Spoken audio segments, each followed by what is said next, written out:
In today's video, I'm going to teach you how to use buttons in Notion.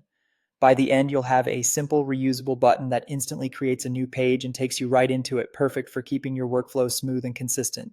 Start by opening Notion in your browser or desktop app and navigating to the page where you want the button to live.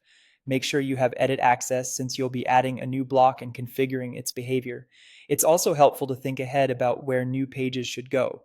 If you plan to add tasks, for example, decide which database or section will store them.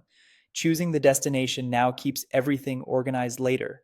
On your chosen page, press the / key to open the block menu, then start typing button. Select the button block from the results.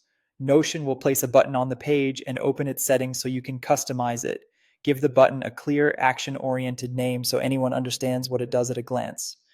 Names like add new task or create project page work well and help avoid confusion as your workspace grows. Next, look for the Do section in the button settings. Click New Action, then choose Add Page. This tells Notion to create a brand new page when the button is clicked. If you're prompted to choose a destination, pick the database or location where those new pages should be added. Selecting the correct destination now prevents clutter and saves you from moving items around later. Here's how this setup works in practice.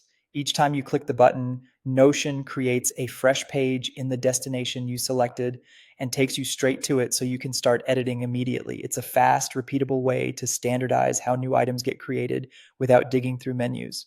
Before you close the settings, double-check the button name and the selected action. Clear labels and accurate actions make it easier for teammates to use the button correctly.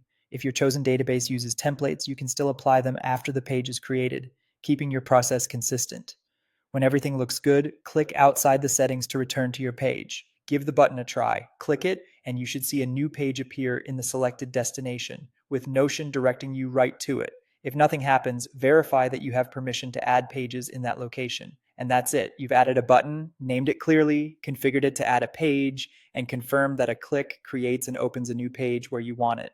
If you found this tutorial helpful, don't forget to like this video and subscribe for more Notion tips and tutorials.